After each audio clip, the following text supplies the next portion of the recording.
She found out we slept in the same bed on a business trip with my boss. Now I'm divorced. Hey Reddit, I never thought I'd find myself posting here, but here I am, ready to share my story. My name is Ashley, and I'm 29 years old. My ex-husband Jordan is 28, and we've been together since high school. We were married for about 3 years, and I always believed he was the one I would spend the rest of my life with, until I made a huge mistake.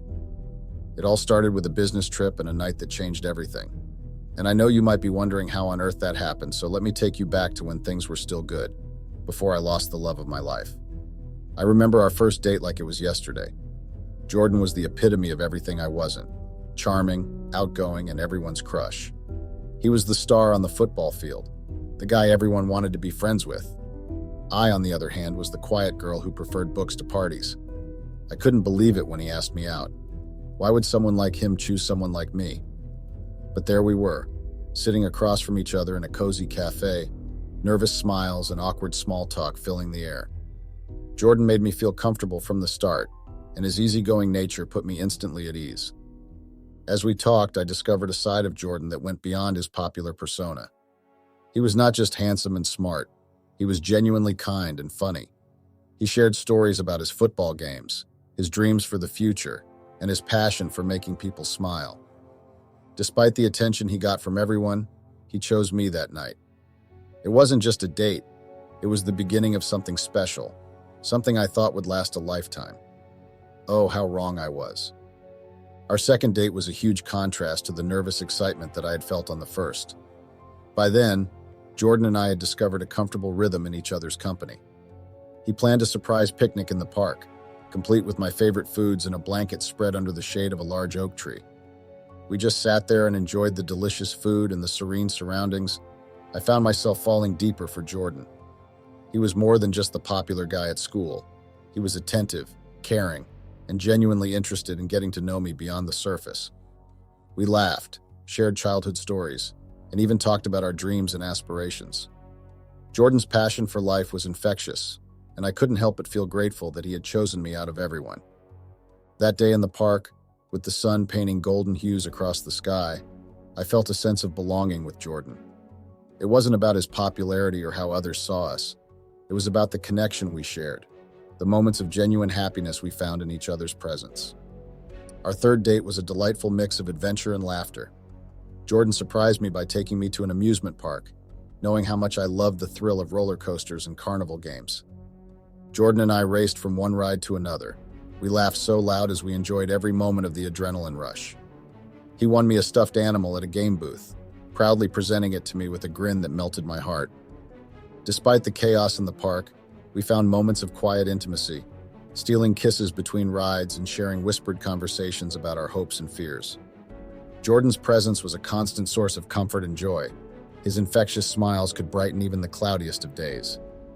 By the end of the day, we watched the sunset from the top of the Ferris wheel. I couldn't help but feel like the luckiest person alive. Jordan's choice to be with me, despite his popularity and charm, filled me with a sense of gratitude and love that I cherished deeply. Our fourth date was a very spontaneous adventure that took us on a road trip to the countryside. Jordan surprised me with a packed picnic basket and a map filled with scenic routes, and he promised me a day of exploration and discovery. We drove through winding roads bordered by lush greenery and blooming wildflowers. I marveled at the beauty of nature and the joy of being with Jordan. His enthusiasm for life was contagious, and every pit stop was like an opportunity for laughter and shared moments. We hiked to a secluded waterfall, cooling off in its refreshing cascade and capturing memories with photos that would later fill our album. Jordan's playful antics and genuine affection made every moment feel like a scene from a romantic movie.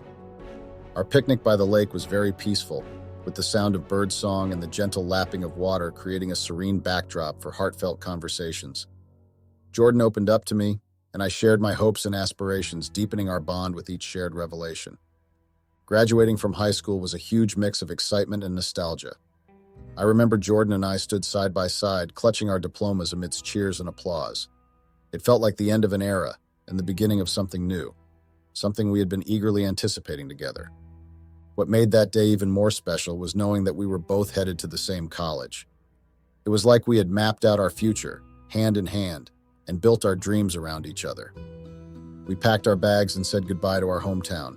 There was this sense of adventure and togetherness that fueled our excitement. College life was waiting for us, promising new experiences and challenges, and facing it with Jordan by my side made everything seem more manageable. Our college days were filled with shared classes, late-night study sessions, and exploring the campus hand in hand. We supported each other through exams, celebrated victories together, and found comfort in each other's company during homesick moments. After graduating from college, the next natural step for Jordan and me was to move in together. Honestly, we should have done it earlier. It was an exciting yet nerve-wracking time as we packed our belongings and set out to create a home of our own. The process of finding our first place together was filled with laughter, discussions about decor preferences, and compromises on furniture choices. We were like puzzle pieces, figuring out how to fit our lives seamlessly into a shared space. We unpacked our boxes and settled into our new home. There was this sense of joy and accomplishment that filled the air. Living together brought us even closer, as we navigated daily routines, chores, and the ups and downs of adulting side by side. We cooked meals together, binge-watched our favorite shows on lazy Sundays, and created a cozy sanctuary where we could be ourselves without any pretense. There were moments of adjustment and learning, of course, but facing them together made us stronger as a couple. We built a life together, one filled with love, laughter, and the comfort of knowing we always had each other's backs. Not too long after we graduated, life took an unexpected turn when Jordan landed a job with an impressive salary. It was a golden opportunity, one that promised financial stability and room for growth, but it wasn't a job he was passionate about. Jordan kept thinking about whether to accept the offer, and while I found myself urging him to seize the opportunity. The pay was huge, and I saw it as a chance for us to secure our future and pursue our dreams without financial difficulties. Although Jordan wasn't thrilled about the job itself, he understood the practicality of the decision. He accepted the offer, knowing it would provide us with a comfortable life and open doors for future opportunities. With Jordan's income covering our expenses and more, we made the mutual decision for me to be a stay-at-home wife.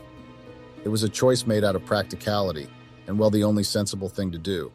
With that, I could focus on my hobbies and desires without stress.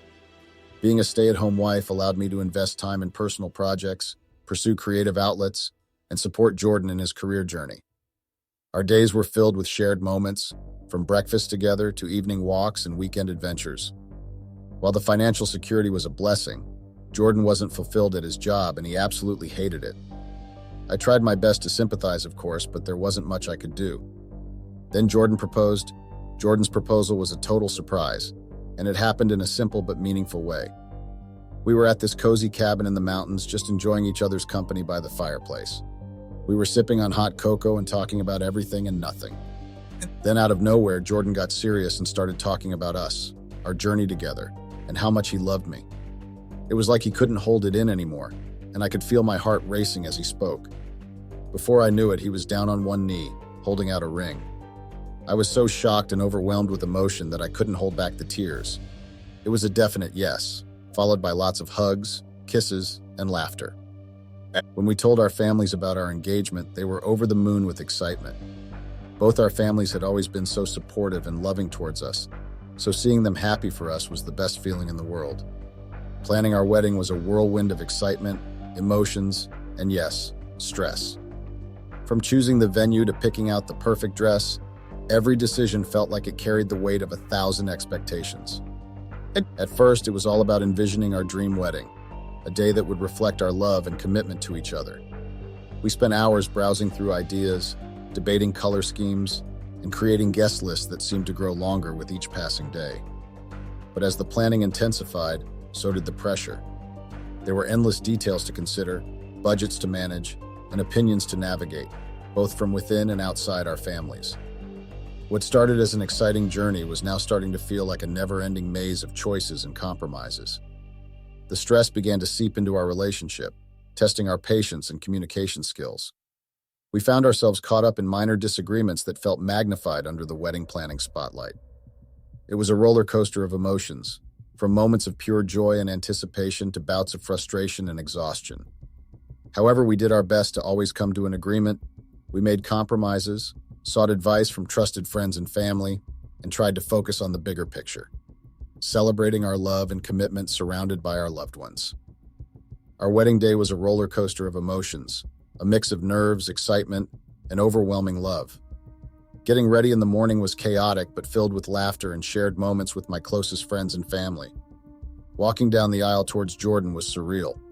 I could feel my heart racing, but seeing the look of pure happiness on his face made everything feel right. It was like time stood still as we exchanged vows and promises of forever. The ceremony was filled with laughter and tears, with our loved ones cheering us on as we officially became husband and wife.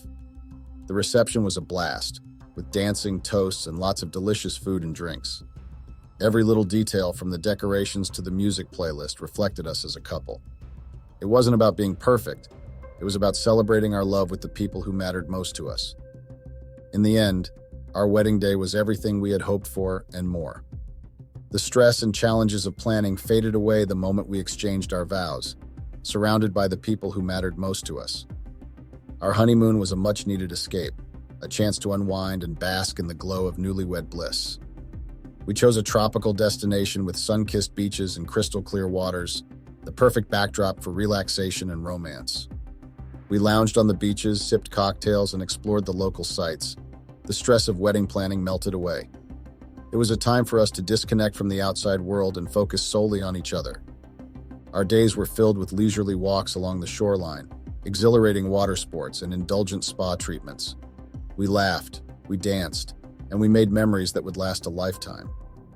But even amidst the paradise of our honeymoon, there was a subtle shift in our mindset. We talked about our future together, our dreams and aspirations, and what we hoped to achieve as a married couple. It was a time for reflection and planning, setting the foundation for our life together beyond the honeymoon bliss. When we returned home, we settled into our life as a married couple with a newfound sense of unity and purpose.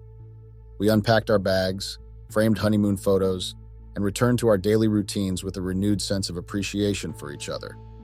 In the beginning, being a stay-at-home wife was like a dream come true. I relished the freedom and flexibility it offered, the ability to indulge in my hobbies and interests without the constraints of a typical 9-to-5 job. Our home was like my sanctuary, a place where I could immerse myself in activities that brought me joy. Since we didn't have children yet, the house was always peaceful and quiet. I could set my own schedule, whether it was dedicating time to my art projects, diving into a good book, or simply enjoying moments of peace, quietness, and relaxation. I loved having the whole day to myself, with no rush or pressure to meet deadlines or commute to work. It allowed me to explore new hobbies, improve my skills, and savor the simple pleasures of daily life. The freedom to do whatever I wanted was liberating, and I found fulfillment in nurturing our home and creating a comfortable environment for Jordan to come back to after a long day at work. However, as I'm sure you've probably already guessed, as time went on, the initial excitement of being a stay-at-home wife began to fade, and was now replaced by a sense of boredom and restlessness. What once felt like a dream come true now felt like a monotonous and continuous routine that left me feeling unfulfilled and disconnected. The quiet and peacefulness of our home, which I once cherished, now felt suffocating. The absence of children meant there were long stretches of time with no one to interact with but myself. The hobbies and activities that used to bring me joy started to lose their appeal, and they started becoming repetitive and uninspiring. It was like every day was now blurring and blending into the next. I longed for the stimulation of a challenging job, the camaraderie of coworkers, and the sense of accomplishment that comes with professional growth. I found myself craving purpose and meaningful engagement outside the confines of our home. The lack of structure and routine started to take a toll on my mental well-being. I felt isolated and disconnected from the world outside, yearning for social interactions and a sense of belonging beyond the walls of our house. My relationship with Jordan also felt the strain of my growing dissatisfaction. I struggled to express my feelings. I was scared that expressing my unhappiness would disappoint him or seem ungrateful for the opportunities that he had given me. As the days passed, the boredom turned into resentment, and I realized that being a stay-at-home wife was not fulfilling the way I had hoped. As an introvert, I've always treasured the quiet moments and deep connections with a few close friends. Jordan, my husband, is the complete opposite, a charismatic extrovert who thrives in social settings and has a vast network of friends. Growing up, I was content with my small circle of friends. I enjoyed meaningful conversations and valued quality over quantity when it came to social interactions. Jordan, on the other hand, effortlessly made friends wherever he went. His outgoing nature and ability to connect with people made him the life of the party. While our differing social styles never posed a problem in our relationship, being an introvert and a stay-at-home wife was very boring. I didn't have any friends to go out with or anyone to really invite me anywhere, well, except family, of course, but still I wanted my own friends. And so as time passed, I couldn't help but feel a growing resentment towards Jordan for a couple of reasons that seemed to highlight our differences starkly. Firstly, Jordan's knack for making friends effortlessly contrasted sharply with my own struggles in that area. He was outgoing and social, easily striking up conversations and forming connections wherever he went. In contrast, as someone who tended to be more introverted, making friends didn't come as naturally to me, and I often felt left out or disconnected. Secondly, the dynamics of being a stay-at-home wife intensified my feelings of resentment. While Jordan had the freedom to leave the house for work or social outings, I often felt stuck in the same routine day after day. The lack of variety and social interaction left me feeling trapped and unfulfilled. And occasionally I would visit family members for a change of scenery, but even those outings started to feel mundane and uninspiring. The monotony of being at home without much external stimulation or opportunities to connect with others made me long for a sense of freedom and independence. I yearned for the chance to explore new places, meet new people, and have experiences outside the confines of our home, and the fact that Jordan had all these opportunities that I didn't made me resent him. And so for almost 2 years after we tied the knot, the routine of being a stay-at-home wife wore me down. It felt like I was stuck in a loop, doing the same things day in and day out. I couldn't ignore the boredom and longing for something more. One day, I mustered the courage to talk to Jordan about how I was feeling. I told him straight up that I was tired of the routine and wanted to get a job. To my surprise, he listened and understood where I was coming from. He was a bit surprised but supportive of my decision. So I started looking for job opportunities. It was a mix of excitement and nervousness. I hadn't been in the workforce for a while, and the thought of starting something new was both thrilling and daunting. But I was determined to find a job that would give me a sense of purpose and fulfillment. I scrolled through job listings, updated my resume, and prepared for interviews.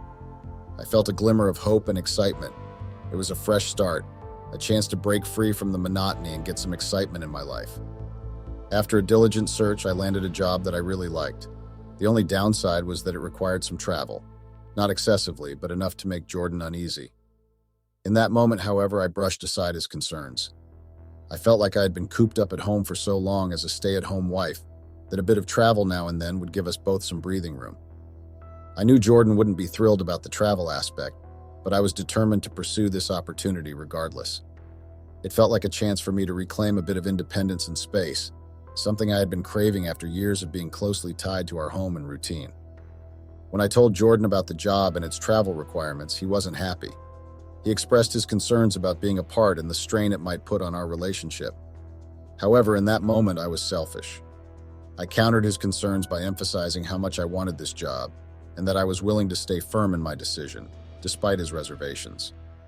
To ease his worries and address the imbalance in our financial responsibilities, I proposed taking on some of the bills.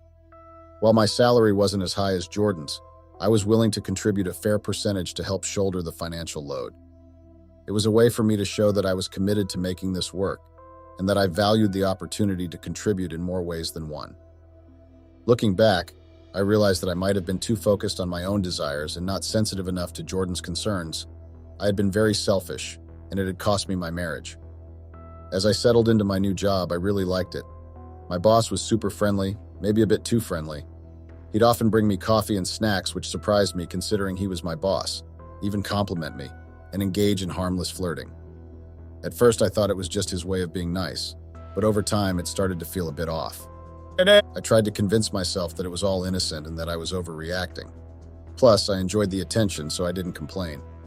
I brushed off his behavior, thinking it was just harmless banter. But deep down, I knew there was something not quite right about it. As time went on, I continued to downplay my boss's behavior, convincing myself that it was all harmless and that I could handle it.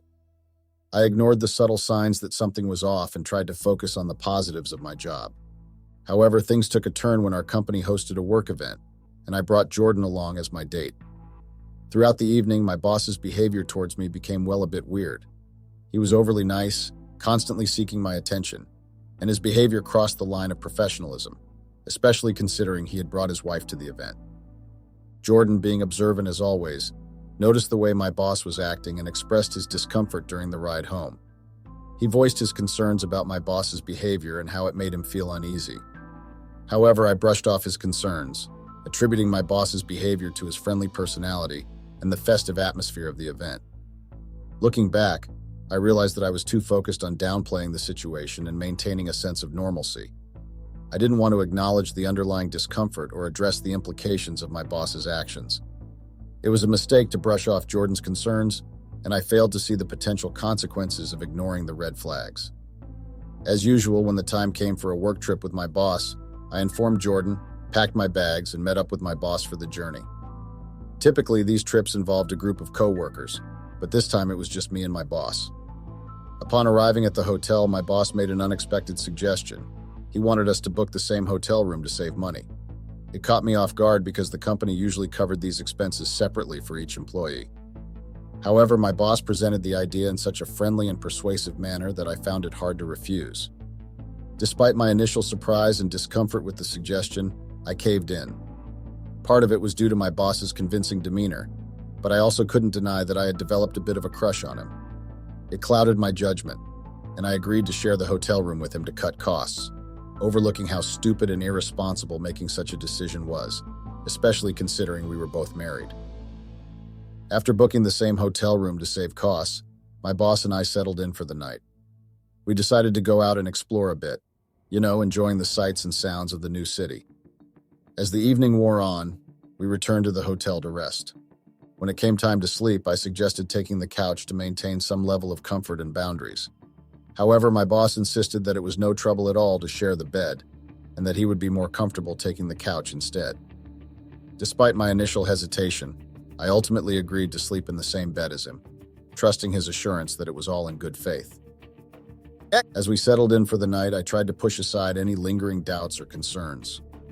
My boss had always been friendly and respectful, and I convinced myself that sharing a bed was simply a matter of convenience and practicality. And as you might have already guessed, things took a turn that night, and my boss and I ended up being intimate. I had always harbored a bit of a crush on my boss, which played a role in my decision-making. However, the next morning brought a wave of shock and horror as reality set in. I realized that I had just cheated on my husband, and what's worse, I wasn't under the influence of alcohol or any external factor. It was purely my desire for my boss that clouded my judgment and made me stupid. I was filled with a profound sense of horror and regret. I couldn't shake the feeling of betrayal, knowing that I had broken the sacred vows of my marriage. The thought of facing my husband and confessing to my infidelity sent shivers down my spine. I wrestled with the dilemma of whether to tell him or not. I knew that cheating was a non-negotiable deal-breaker for him, and the mere thought of losing him over my mistake was unbearable. I talked to my boss and told him about the immense regret I felt and how I never wanted anything like that to happen again. To my relief, he accepted and understood and assured me that he would keep our encounter a secret. Knowing that my boss wouldn't divulge what happened brought a fleeting sense of relief, but it also deepened my resolve to hide the truth from my husband. I was torn between the guilt of my betrayal and the fear of losing the person I loved the most. Looking back, I realized the gravity of my mistake and the consequences of ignoring my husband's warnings about my boss. I should have listened to him. When I got back home from the work trip, I carried this heavy guilt with me. I put on a front, acting like everything was fine, hoping my husband wouldn't catch on to the truth. I made up stories to cover up what really happened, trying to make it seem like the trip was uneventful. I avoided any topics that might lead to the truth coming out, burying my guilt deep down.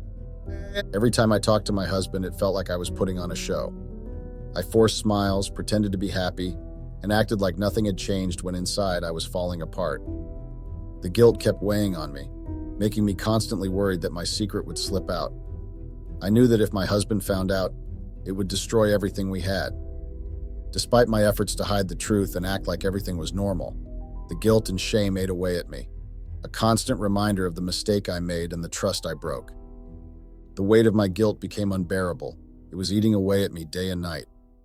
Unable to carry the burden alone, I reached out to my sister, confiding in her about what had happened during the work trip.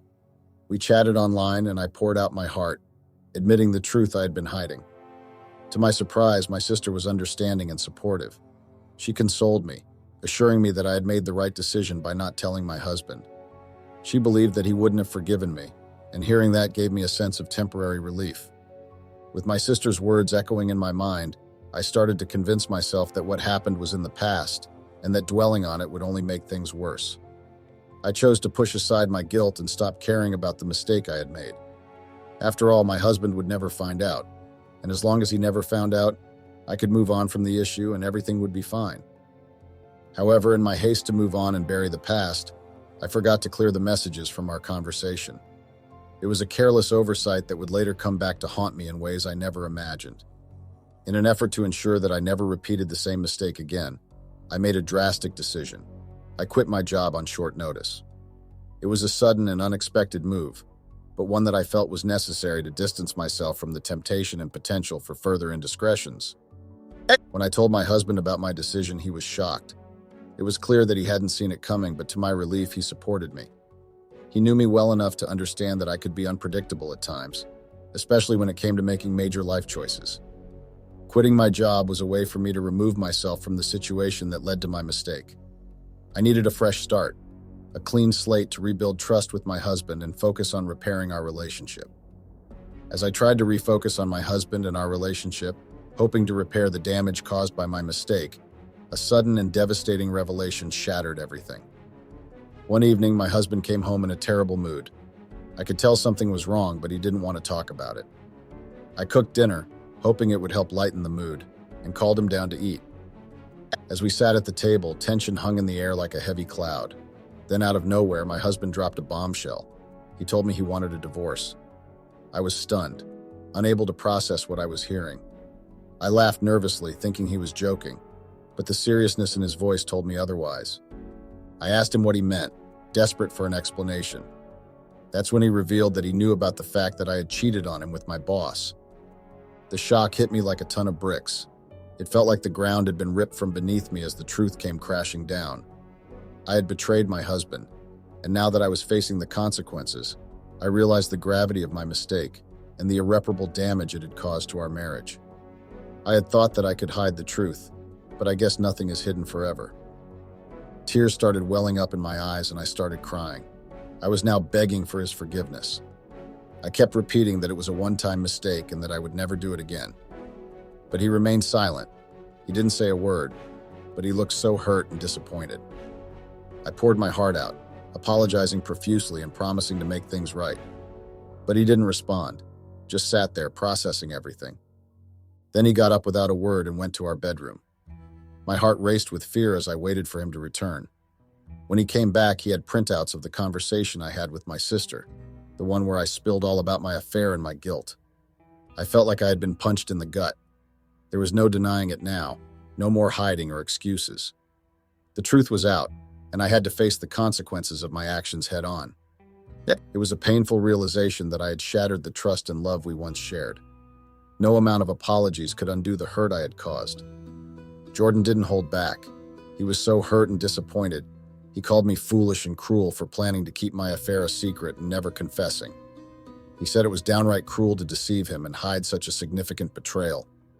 He didn't mince words, telling me straight up that I was also foolish for not heeding his warnings about my boss. He had seen the signs, tried to protect me, but I ignored him and fell into temptation. His honesty stung as he laid bare his feelings of disappointment and hurt. He reminded me of all the effort he had put into our relationship, giving his best while I threw it all away with my infidelity. He questioned why I couldn't appreciate what I had and why I had to seek something outside of our marriage. He made it clear that forgiveness was out of the question. He said he would give me a few hours at most to pack my things, and he said that he was unable to bear being in the same space with me after such a betrayal. He didn't stop at just telling me we were getting a divorce. Jordan made it clear that I wasn't to bother taking my car because he had bought it for me. It stung a lot, and his words cut deep when he also mentioned taking my name off the lease. It wasn't a surprise considering he earned well and had always been the one paying the rent during our years together, especially when I was a stay-at-home wife. Jordan had talked about buying a house not long after we moved into this apartment. He was ready for that next step, but I kept putting it off as I kept clinging to some sentimental attachment to our current place. Realizing the gravity of the situation, I called my sister for help. She rushed over, concerned for me and the sudden upheaval in my life. I confided in her about what happened. I was hoping for some support and maybe even a plea to Jordan on my behalf. My sister tried to reason with Jordan, asking him to forgive me, emphasizing that it was a one-time mistake and that I deeply regretted it. But Jordan remained stubborn, refusing to listen to reason. He told my sister that one moment of weakness was enough to shatter everything, and he criticized her for advising me to hide the truth from him. It became clear that we wouldn't change his mind. With heavy hearts, my sister and I packed up my belongings and left in her car, leaving behind the life I had known with Jordan, all because I made a one-time mistake. I had to leave my shattered marriage behind, so I moved in with my sister for a place of solace and support. We turned to my parents for help, hoping they could sway Jordan's decision, but his heart remained closed and he didn't want to listen. He made it clear that his love for me had died the moment he learned of my betrayal. Adding salt to the wound, Jordan's family rejected any notion of reconciliation. His brother took it upon himself to message me. He accused me of being ungrateful and claimed that I would never change my ways. He said, "Once a cheater, always a cheater." The words hurt a lot, to be honest, as they reminded me of my actions. The situation was made even more challenging by the fact that I had quit my job. I had nothing to occupy my mind and distract me from the pain. It felt like my world was crumbling, and I desperately needed a sense of purpose. Financially, I was on shaky ground too. Jordan had withdrawn almost all our savings, leaving me with a meager amount to survive on. I was now reminded about the huge difference between me and Jordan financially. He had always been a saver, while I tended to spend more freely. I realized I needed to find a job quickly to support myself and start rebuilding my life from scratch. Within a few short weeks, the harsh reality of our shattered marriage hit home as Jordan sent over the divorce papers. Despite my sister's advice to draw out the process in hopes of a reconciliation and that Jordan might forgive me, but I knew deep down that Jordan's stubbornness ran deep. He wouldn't budge from his decision, and dragging things out would only prolong the pain. So despite the emotional pain I felt, I made the difficult choice to sign the papers and send them back. It was a bitter pill to swallow, accepting the end of our relationship so abruptly. The divorce was finalized swiftly. I didn't receive much from the settlement, not even alimony. My infidelity had put me in a vulnerable position, and the legal system didn't favor my side of the story at all. I had lost so much, all because of a tiny crush and a one-time mistake. I wish I could go back in time and change everything, but if wishes were horses, beggars would ride. I did, however, do one petty thing. I searched for my boss on Facebook, found his wife from there and messaged her, and then informed her about her husband cheating. I felt she deserved to know. And also, well, there was no way I would be the only one on the losing end here. So I guess thanks for listening, Reddit. That's my story.